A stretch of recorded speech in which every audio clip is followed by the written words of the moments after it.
Now at 10, this is Fox 61, Connecticut's news station. Crime in Connecticut declined overall by 14.1%.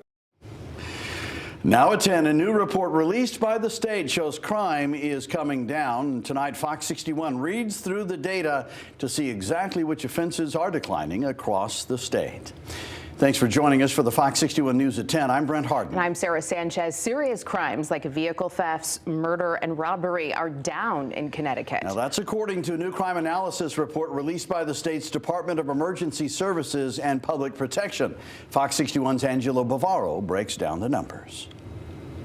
The data in this report comes from the crimes reported by all Connecticut law enforcement agencies to the state as part of the FBI's Uniform Crime Reporting Program.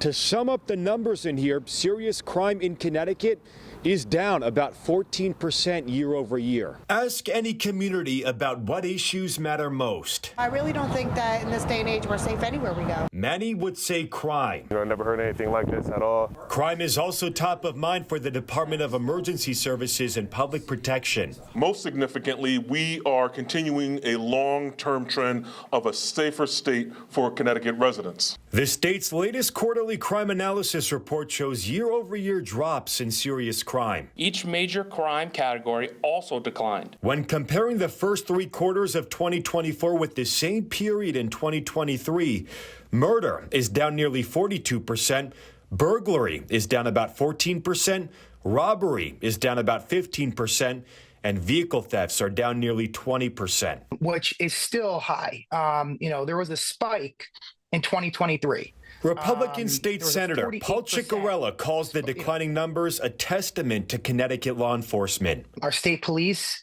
and the commissioner are doing a great job, and I just think we need to continue to build off of this success. And says lawmakers can do even more to empower and back the blue. But there was legislation that was passed, which gave the judges discretion to make it a mandatory or a minimum of 30% cash bail. And what this was designed to do was to keep the repeat violent gun offenders off the streets. And we see that's down, and so is the possession of illegal weapons. One crime that is not down, animal cruelty. These are innocent, voiceless lives like children. It's up about 36%, angering animal advocates. Prosecutors allow a lot of animal cruelty crimes to be plea dealed down to lesser charges. And I can remember talking to many prosecutors and saying, just because the animal survived, it doesn't replace the abuse and fear. This report marks the start of the Department of Emergency Services and Public Protection releasing these stats quarterly instead of annually. And part of the reason for that is to allow law enforcement to address emerging trends quickly. Reporting in Hartford, I'm Angelo Bavaro, Fox 61. All right, Angelo, thank you. Time to turn to the weather now. It is bone-chilling cold outside again tonight, and it's going to stay that way for a few days. Chief Meteorologist Rachel Frank joins us now for a check of the forecast. So, Rachel, if people haven't cranked up the heat yet, well, I guess the time to do so is Hardy now. if you haven't done so far, right? Yeah, we've got chilling temperatures out there tonight, dropping back into the teens, but it will feel like near zero as we head towards daybreak tomorrow when you factor in the breeze. The good news is the worst of the winds are over. But the bad news is still a bit of a breeze heading into the day tomorrow, and overall our cold stretch continues. Winds are a lot more manageable out there, but we're still seeing gusts to 30 miles an hour in Windham, 18 miles an hour in Waterbury, and where you're not seeing any gusts reported, that is where winds are calmer, which we love to see. Temperatures are in the teens to right around 20 degrees, but this is what it feels like to exposed skin, like 11 in Meriden, like 4 below in Torrington, and more of the state will see wind chills down near zero as we head towards daybreak tomorrow. So that's what you'll need to dress for. Overall, though, we are dealing with lots of sunshine, gusts up to 20 to 25 miles an hour in the afternoon, which is, again, a lot lower than it has been the last couple of days. And we're looking at high temperatures climbing into the mid to upper 20s inland, near 30 for the Connecticut shoreline. The good news is we also catch a break on Thursday. It looks like a storm is going to miss us to the south. It will stay offshore. We'll see increasing clouds, but there is a chance for a light snow shower or some flurries. We'll talk about it, your full forecast coming up. Rachel, thank you. And with this cold weather continuing, some people are doing their part to make sure the most vulnerable population in our state is prepared as they can be. Fox 61's Kate Pattyfoot spent the evening with the street medicine team in New Haven. A team of people in New Haven is making sure the unhoused population is staying warm and checking up on their health as Connecticut dips into this dangerously cold stretch.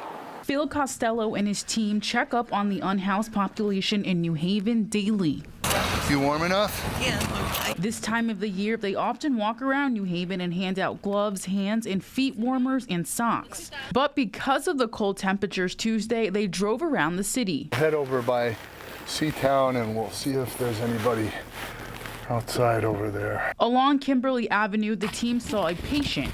Costello said he's a regular. He has a systemic rash, and I was getting him a cream that's going to help alleviate it.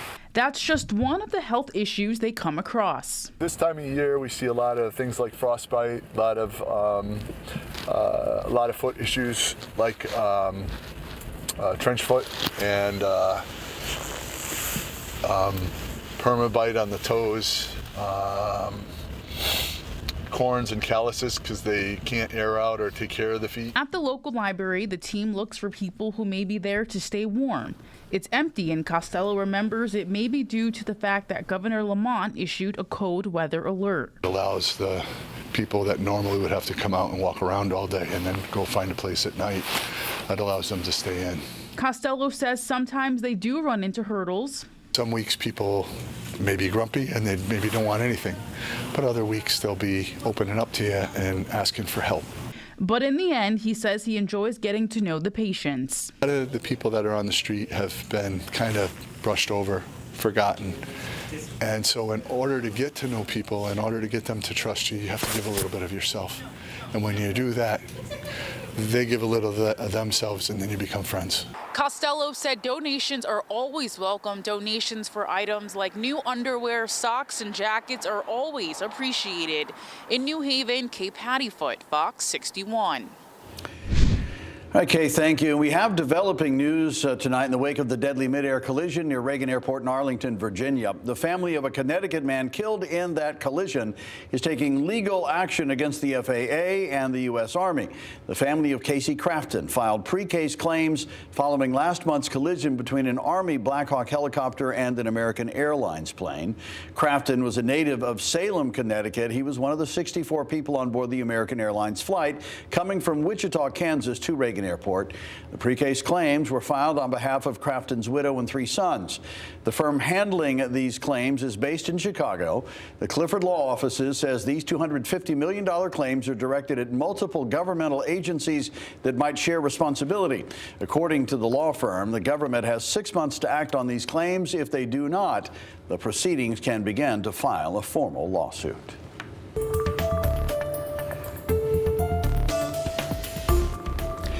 Well, it's been more than 24 hours since a Delta Airlines plane rolled over at Toronto Pearson International Airport. It happened Monday during a routine landing, but it quickly turned into a frightening moment for passengers and the crew members. 80 people on the plane survived that crash, but more than a dozen were injured and taken to the hospital, some via helicopter. And tonight, all but 2 have since been released from the hospital. There are a lot of questions still, like what could have caused that plane to roll like that? Air traffic control audio that shows us that pilots were warned about strong winds right before landing. We also know there was snow on the ground, but the airport's fire chief said the runway was dry. There were no crosswind conditions.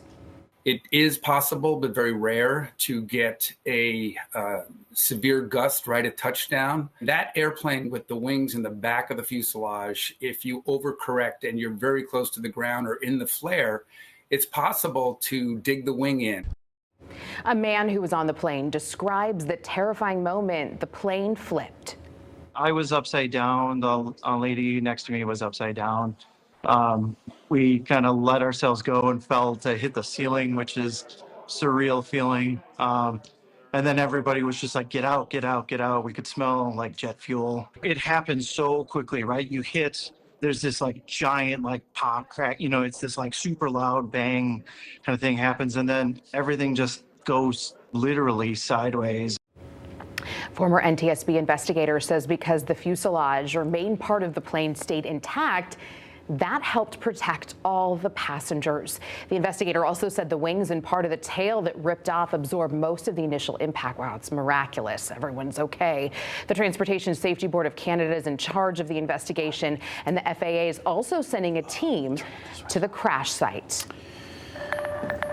Well, tonight, West Haven police continue to investigate the stabbing deaths of a 19-year-old woman and a 2-year-old boy. The suspect appeared in court today for the first time. Fox 61's Jamel Johnson is in Milford with the details. It's been a grueling last few days for two families who now have to plan funerals for a mother and son whose lives were taken too soon. But even during this tragic time, they came out in droves to attend the first court date for the victim's suspected killer. You have the right to have a lawyer. The rows of the courtroom were filled end to end during the arraignment hearing for 26-year-old Javon Fletcher. He appeared in court via a remote feed. Your Honor, Mr. Fletcher is 26 years old. He's been in Connecticut for the past 12 years. He does have family in the state. Your Honor, he was working as a ground crew member at the Abello Airport. He has limited criminal history. Fletcher was released from the hospital earlier in the day. He was being treated for injuries he sustained when he jumped out of a window at an apartment building on Malloy Road in West Haven. That's where police say they found the bodies of 19-year-old Haley Miller and Fletcher's unidentified 2-year-old son Saturday night. They say Fletcher stabbed both of them multiple times. Families of both victims were present at the arraignment. And as expected, emotions were running high. Justice for Tanaj, that's all.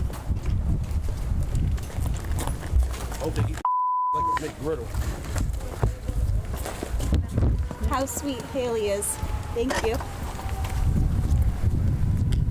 After the tragedy, Miller's family set up a GoFundMe page to cover her funeral expenses and provide support for the toddler son she leaves behind. Fletcher's bond is set at $3 million. He is due back in court in March. Now, I reached out to West Haven police to see if they can tell us any more details about the case, but they did not respond.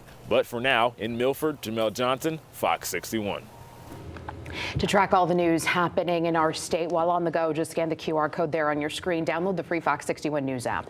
You can also head over to fox61.com.